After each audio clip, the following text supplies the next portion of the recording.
lengkapi, saudara. Tidak sama ya dengan yang tadi. Tadi saya berharap saudara kalau ada rekamannya saudara bisa cari dan saudara dengarkan supaya saudara bisa mendengar secara lengkap ya. Siang ini saya akan berkhotbah tentang Mara dan Elim, saudara. Ini adalah dua mata air ya, tetapi dua mata air ini berbeda sekali, saudara. Yang satu itu memberi kematian, yang satu memberi kehidupan. Mara itu airnya pahit dan tidak bisa diminum. Tapi Elim, saudaraku, itu mata air yang bukan hanya ada satu, tapi ada 12 mata air. Sehingga pohon korma itu tumbuh subur di sana dan itu berbicara tentang kelimpahan. Mari kita lihat di dalam Keluaran pasal 15 ayat 22 sampai 27. Mara dan Elim. Saya baca, Musa menyuruh orang Israel berangkat dari Laut Teberau, lalu mereka pergi ke padang gurun Syur. 3 hari lamanya mereka berjalan di padang gurun itu dengan tidak mendapat air. Sampailah mereka ke Mara, tetapi mereka tidak dapat minum air yang di Mara itu karena pahit rasanya. Itulah sebabnya dinamai orang tempat itu Mara. Lalu bersungut-sungutlah bangsa itu kepada Musa, kata mereka, apakah yang akan kami minum? Musa berseru-seru kepada Tuhan dan Tuhan menunjukkan kepadanya sepotong kayu. Perhatikan, sepotong kayu. Musa melemparkan kayu itu ke dalam air, lalu air itu menjadi manis. Di sanalah diberikan Tuhan ketetapan-ketetapan dan peraturan-peraturan kepada mereka, dan di sanalah Tuhan mencoba mereka. Firman-Nya, jika kamu sungguh-sungguh mendengarkan suara Tuhan Allahmu dan melakukan apa yang benar di matanya, dan memasang telingamu kepada perintah-perintahnya, dan tetap mengikuti segala ketetapannya, maka Aku Tuhan tidak akan menimpakan kepadamu penyakit manapun yang telah kutimpakan kepada orang Mesir. Sebab aku Tuhanlah yang menyembuhkan engkau. Ayat 27, sesudah itu sampailah mereka di Elim. Di sana ada 12 mata air dan 70 pohon korma. Lalu berkemahlah mereka di sana di tepi air itu. Saudara, peristiwa Mara dan Elim ini tidak lama terjadi setelah bangsa Israel di dalam kepemimpinannya Musa itu berhasil keluar dari perbudakan Mesir ratusan tahun. Mereka dikejar oleh Firaun dan tentaranya, tapi Tuhan membelah Laut Merah.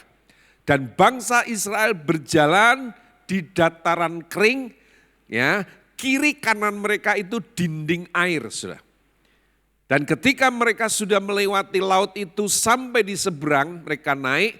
Sementara Firaun dan tentaranya sedang mengejar mereka di tengah laut itu, tiba-tiba Tuhan membuat 2 dinding air ini menjadi satu lagi. Dan Firaun bersama dengan tentaranya terkubur di bawah laut. Mati semua, saudara.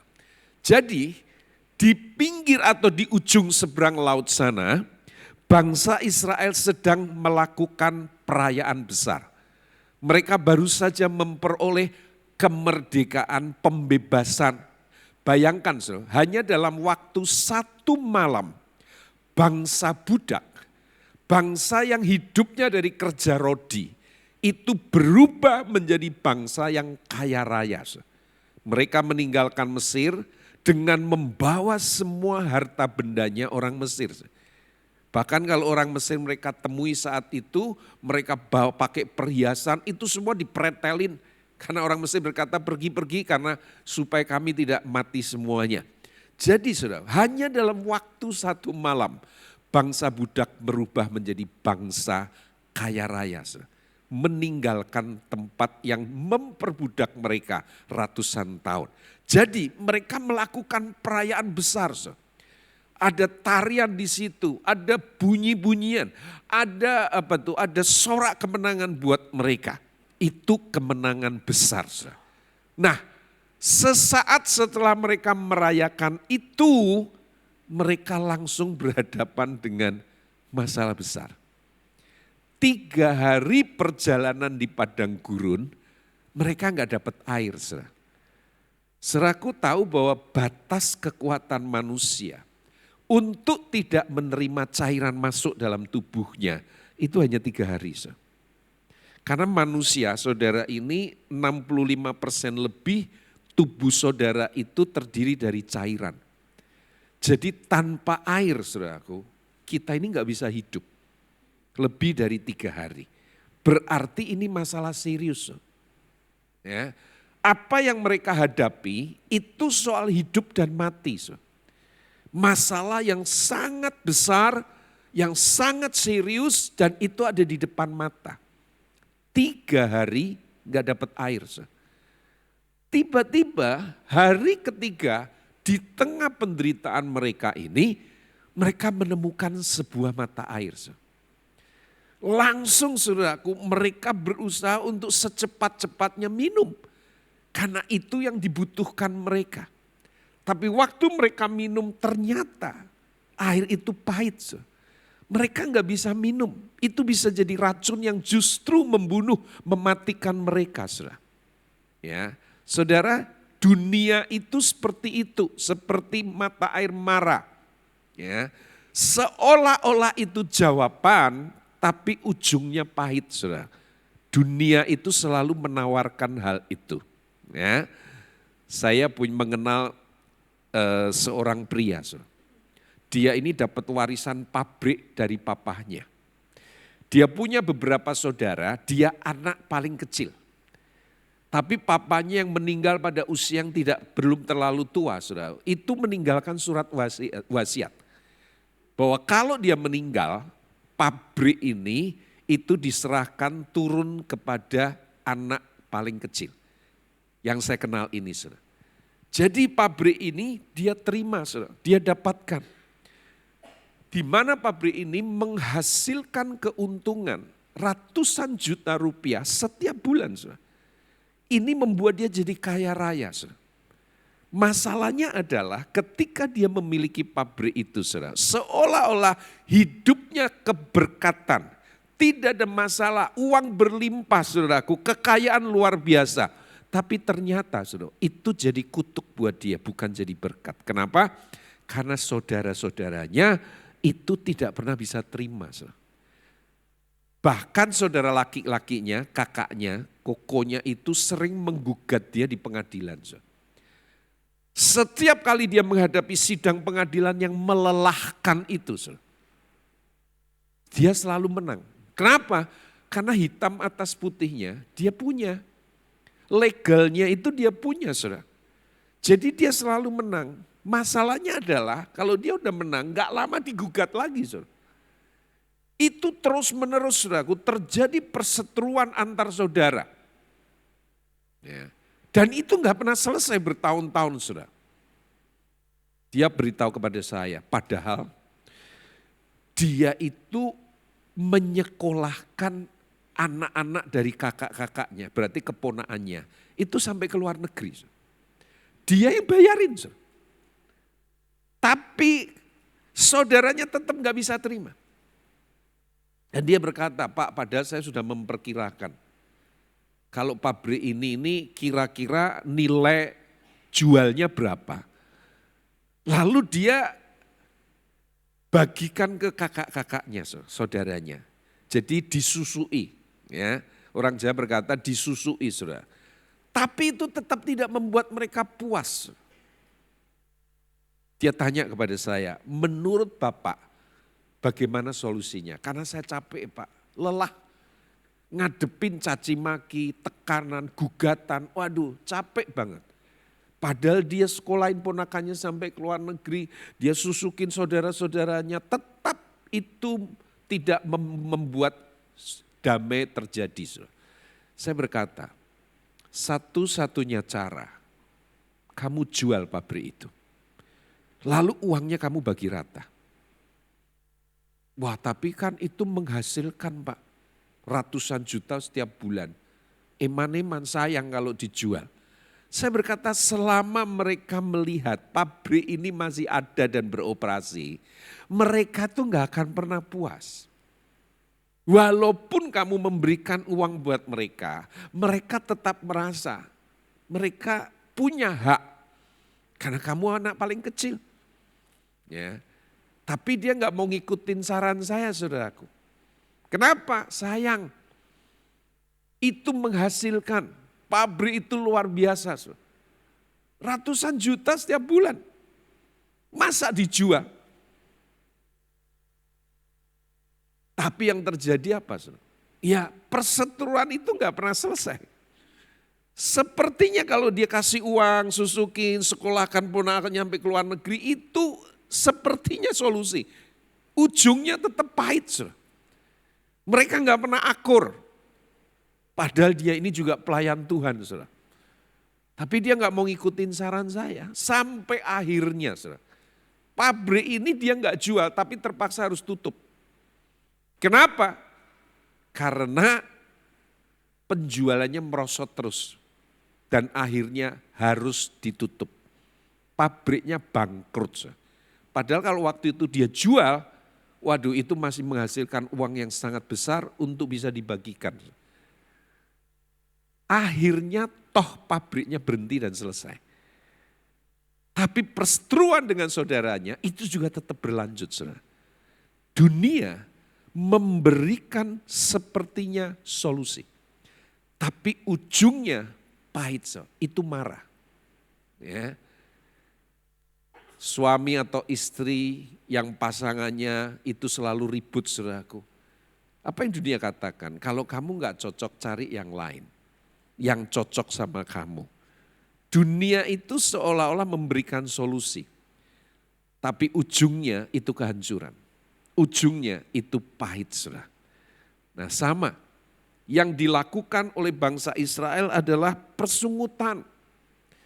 Mereka berkata kepada Musa marah. Terus kami harus minum apa? Apakah kami mati semua di sini? Buat apa keluar dari Mesir kalau akhirnya mati di sini? Ya. Dan ayat 25 berkata, Musa berseru-seru kepada Tuhan. Dan Tuhan menunjukkan kepadanya sepotong kayu. Musa melemparkan kayu itu ke dalam air dan air itu berubah dari pahit menjadi manis. Ada dua kebenaran tentang Mara dan Elim yang saya mau bagikan kepada saudara. Yang pertama, tidak ada keadaan sepahit apapun saudara yang Tuhan tidak bisa selesaikan. Katakan amin.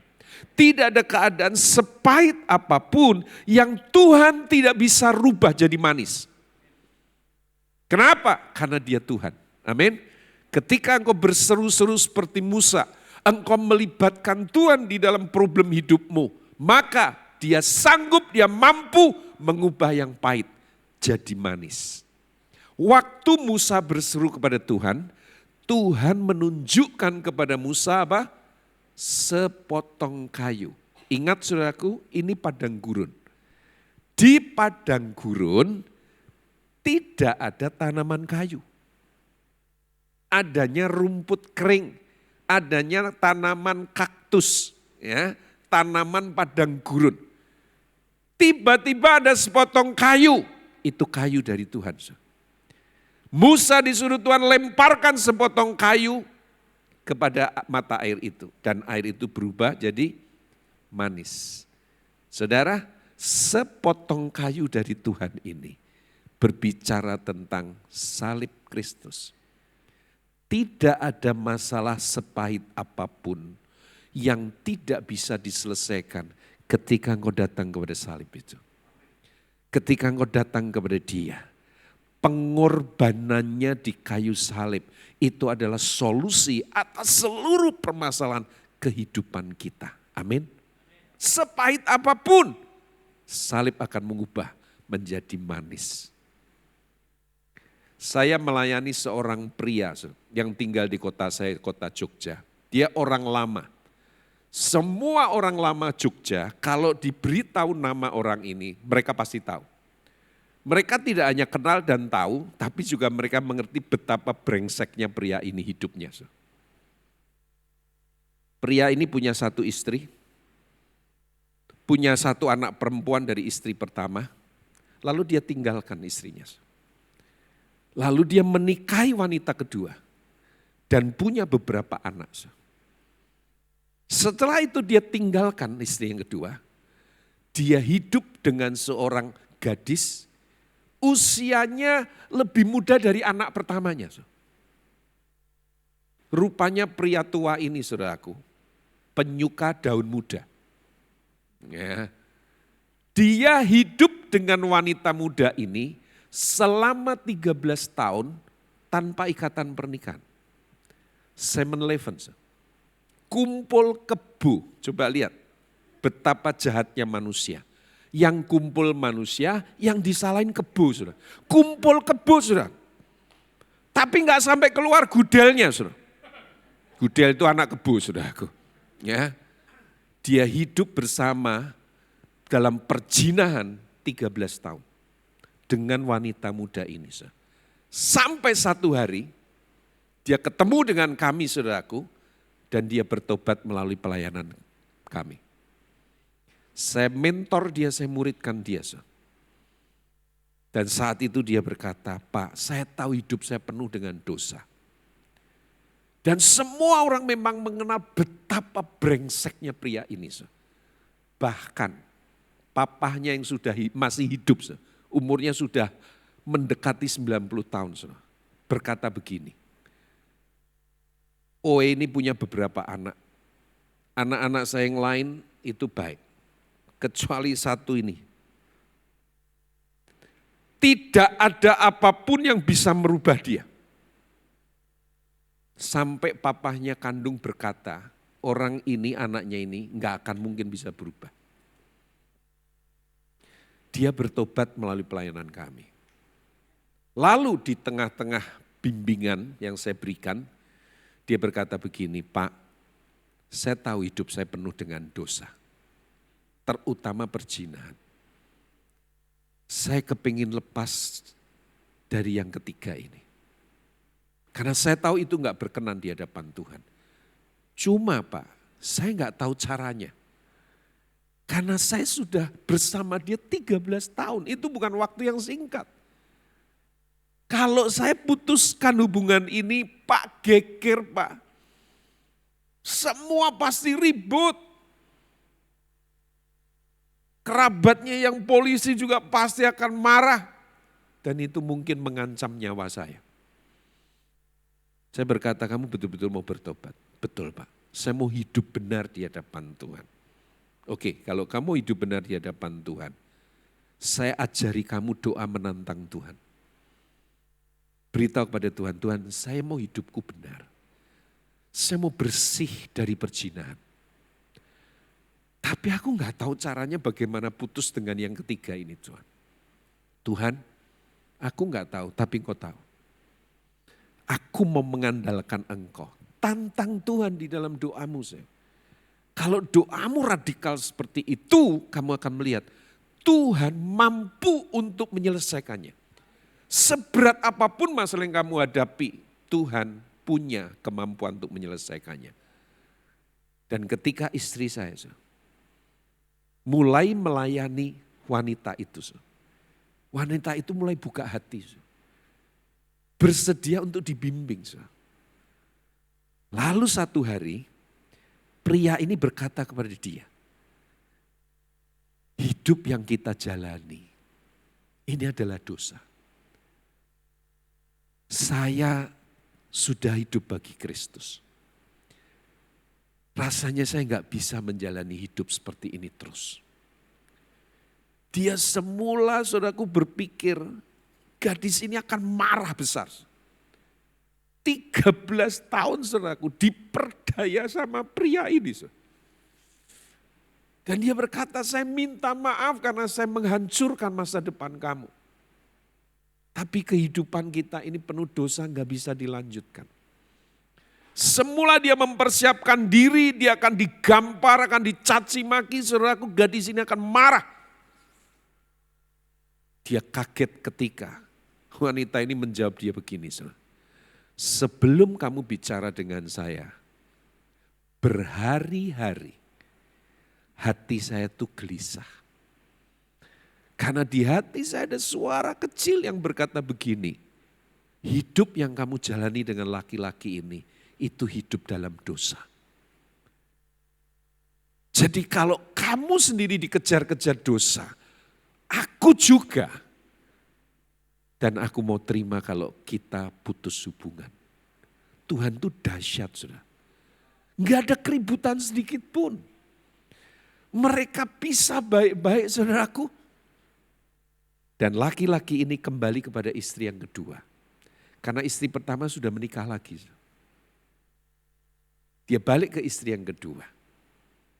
Waktu dia merayakan ulang tahun, saya yang diminta untuk memimpin dan khotbah di situ. Begitu saya selesai khotbah di acara ulang tahun pria ini,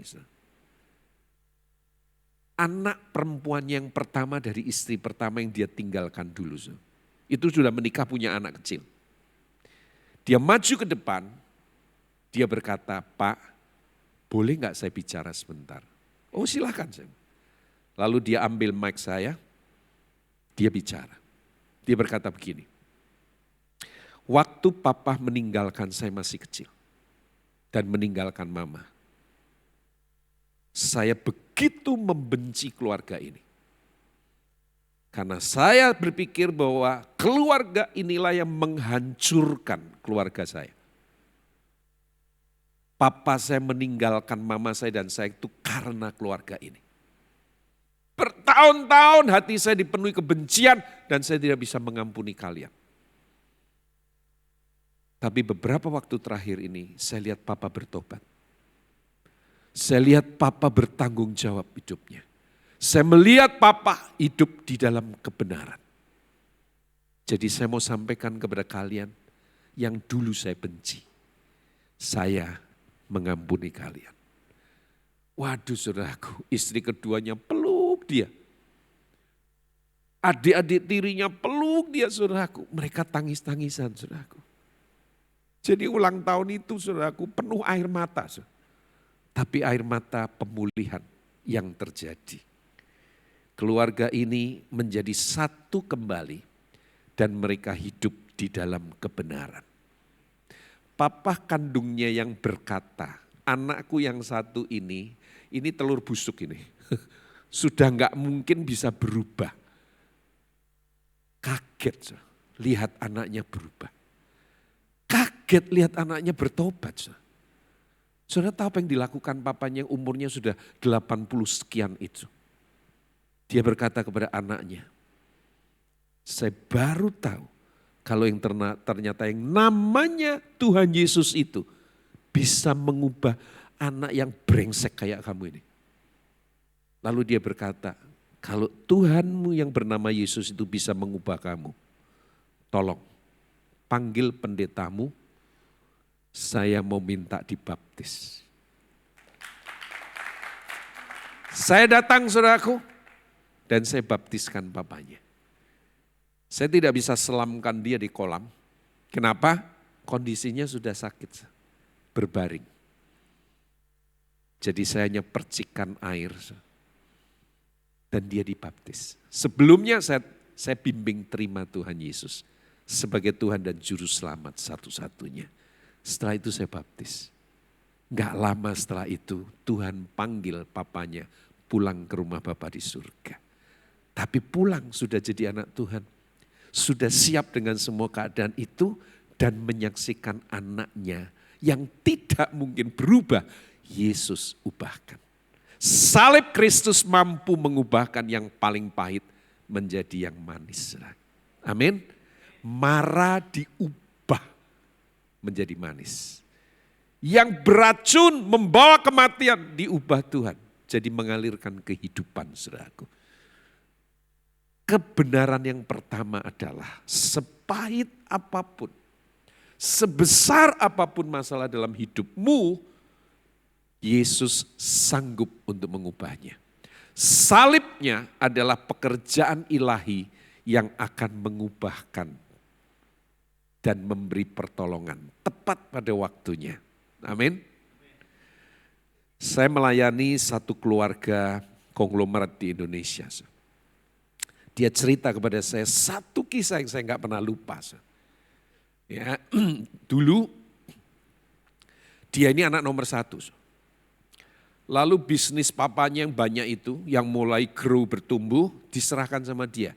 Ketika dia pulang dari luar negeri sekolah, dia yang dipercaya oleh papanya untuk mengembangkan bisnis-bisnisnya itu. Tapi ketika di tangan dia, terjadi krisis moneter. Semua konglomerat waktu itu juga mengalami kesulitan dan terlibat dengan hutang yang banyak, kasus BLBI. Ya, termasuk perusahaan dia karena dia juga salah satu perusahaannya itu juga bank miliknya. Dan itu terlibat di dalam BLBI. Sehingga membuat keluarga ini terlibat hutang yang begitu besar. Yang bunyinya bukan M tapi T. Ya. Dan itu membuat papanya marah besar dengan dia. Papanya menganggap dialah yang menjadi penyebab dari bisnis yang hancur ini. Padahal sebelumnya mereka orang yang kaya raya dan bisnisnya luar biasa besar. Dan saat itu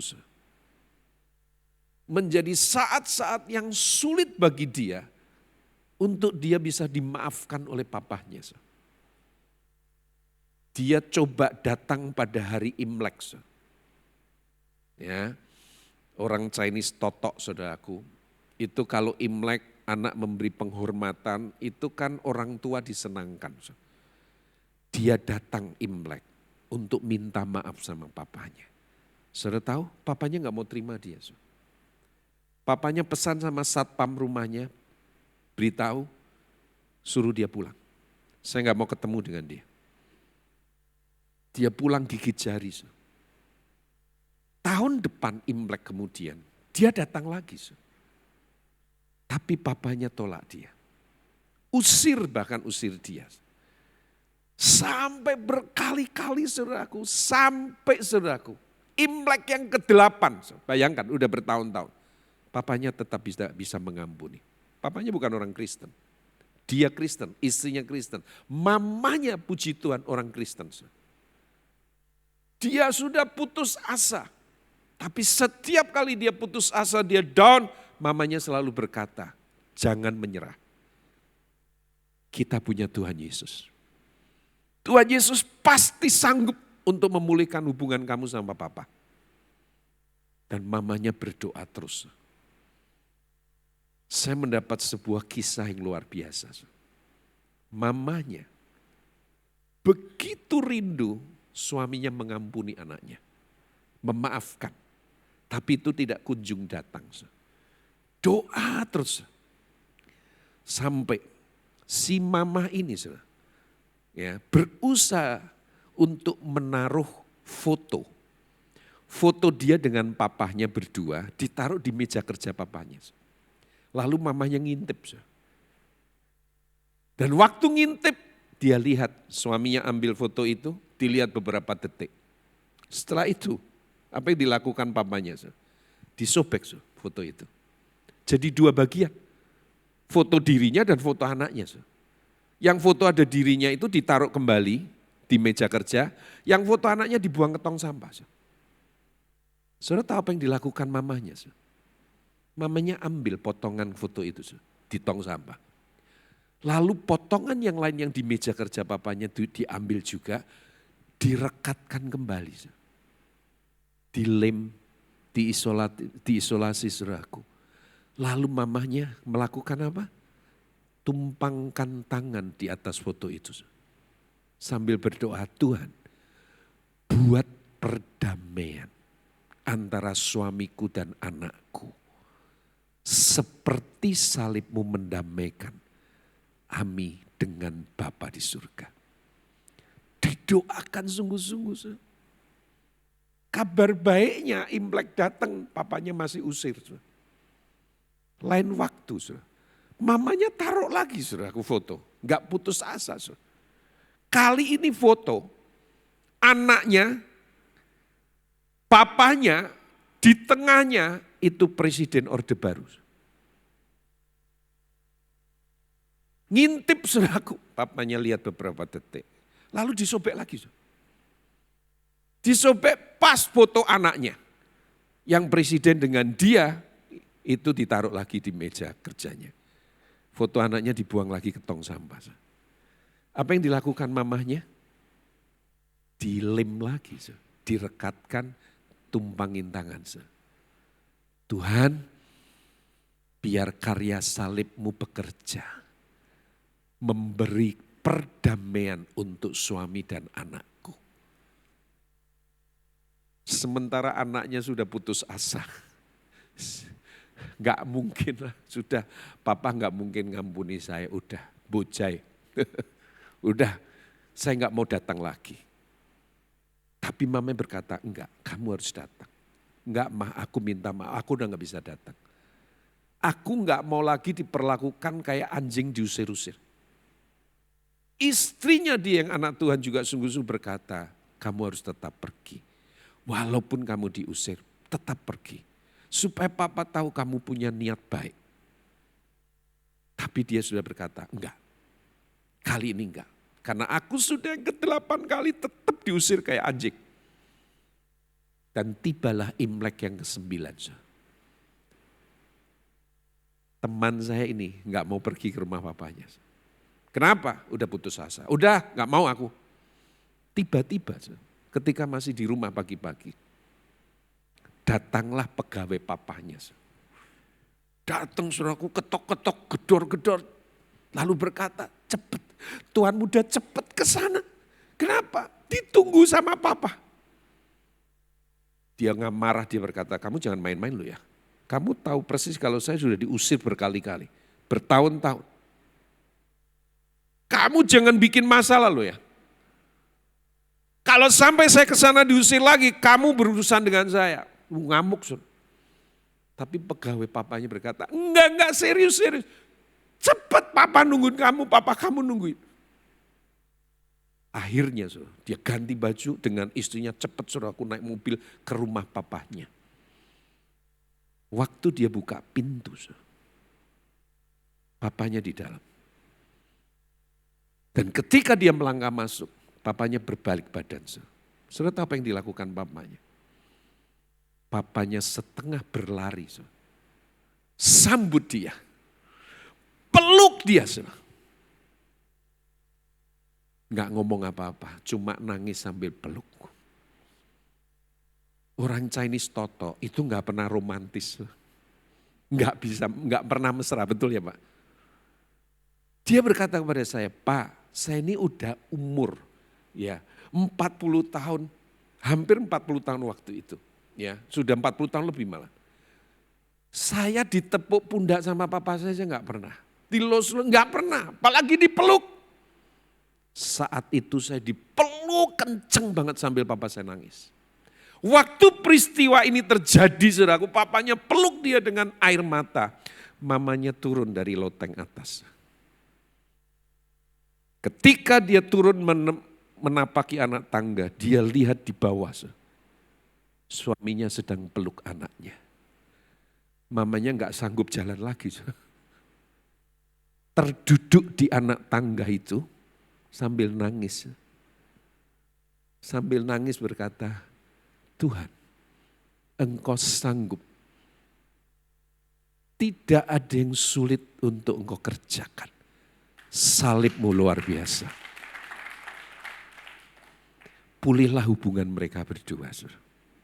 Dan saudara tahu tidak lama setelah perdamaian itu terjadi, papanya terima Tuhan Yesus. Dan minta dibaptis. Yang membaptis itu adik rohani saya, saudaraku. Seorang gembala sidang dari luar Pulau Jawa.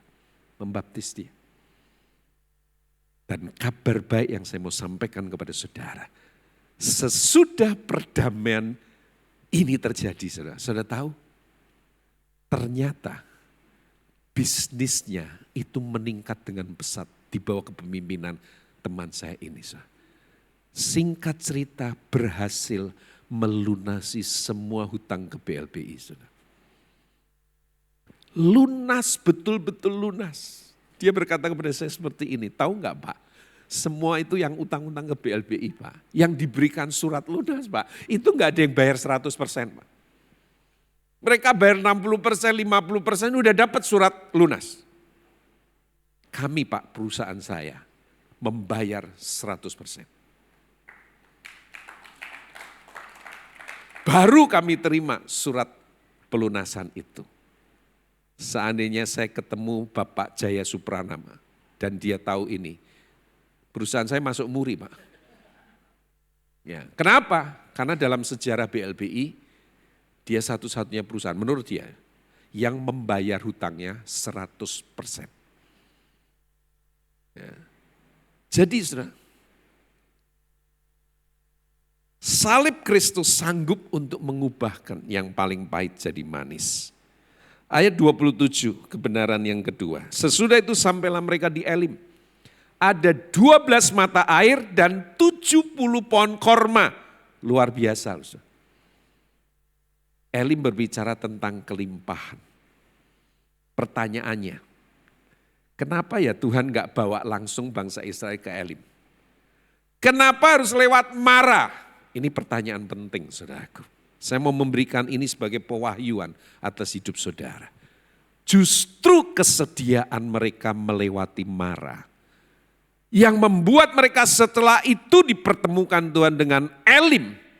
Itu yang membuat mereka semua bisa berkata, semua berkat ini datangnya dari Tuhan.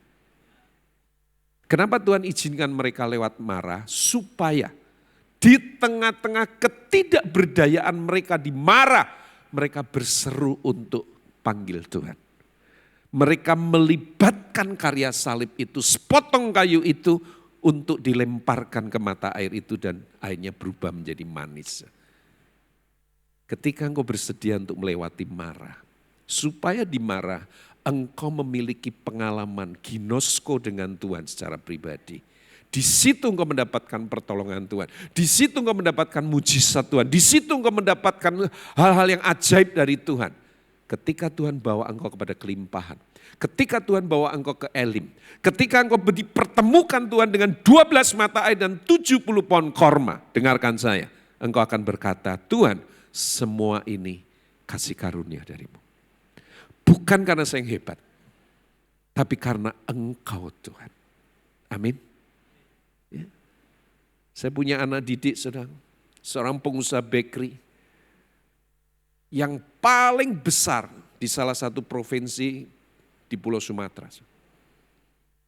Sampai gubernur minta dia bikin mall karena di provinsinya belum ada mall, dia buat mall. Dia berkata kepada saya, Pak, dulu, supaya saya bisa makan, saya harus jual roti tapi itu rotinya milik orang. Pakai gerobak didorong saudaraku. Lewat kampung demi kampung, pintu demi pintu saudaraku. Dia tawarkan roti milik orang lain. Hanya demi bisa mendapatkan uang untuk makan. Saudara. Dia harus bekerja dengan keras. Menjajakan roti milik orang lain saudaraku. Hasil yang didapatkan sangat sedikit. Kadang udah kepanasan, kehujanan, gak laku. Hidupku susah dulu Pak, susah banget, miskin. Tapi kalau sekarang, berkat buat saya begitu besar. Menjadi salah satu orang terkaya di daerah itu. Saudara. Dia berkata itu bukan karena saya yang hebat. Itu bukan karena saya yang pintar. Itu semuanya karena Tuhan. Semua karena kasih karunia dari Tuhan. Saudaraku, orang yang langsung dibawa Tuhan ke Elim biasanya akan menjadi orang yang sombong. Dia akan berkata semua keberhasilan dan sukses ini karena saya yang hebat. Karena saya yang pintar. Tapi kalau engkau bersedia untuk lewat Mara. Dan di situ engkau mendapatkan pertolongan Tuhan. Engkau tahu. Hidupmu tidak pernah bisa lepas dari kasih karunia Tuhan. Kalau engkau diberkati, kalau engkau ada di puncak gunung, engkau akan berkata Tuhan, semuanya ini karena dari engkau. Semuanya karena yang hebat itu adalah Tuhan. Saya mau ajak saudara untuk sampai ke Elim. tempat kelimpahan yang Tuhan berkati saudara. Tapi dengar, Tuhan akan selalu bawa engkau melewati mara lebih dulu. Jangan kecewa, jangan kecil hati, jangan komplain dengan Tuhan. Karena justru lewat mara itulah engkau akan mendapatkan pengalaman pribadi dengan Tuhan. Dan pengalaman pribadimu dengan Tuhan dan karya salib itulah yang akan membuat engkau sampai ke Elim. Dan engkau diberi kelimpahan dengan tetap rendah hati engkau berkata, semua ini karena Tuhan. Dari Dia, oleh Dia, dan untuk Dia. Amin. Jangan hindari marah, tapi terima juga Elim dengan anugerah dari Tuhan. Mari kita semua bangkit berdiri. Tuhan, tahun yang kami lewati ini bukan tahun yang mudah. Keadaan tidak sedang baik-baik saja.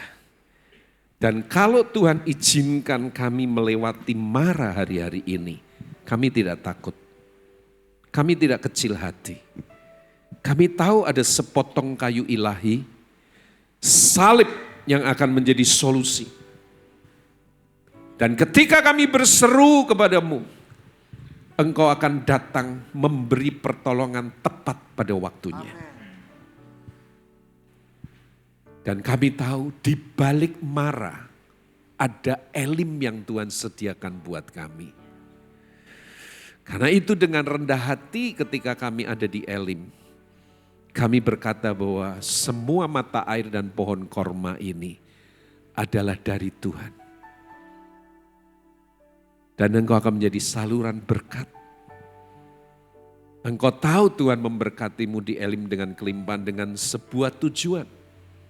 Supaya engkau menjadi alat bagi kerajaan Allah di muka bumi ini. Terima kasih Tuhan. Terima kasih Tuhan.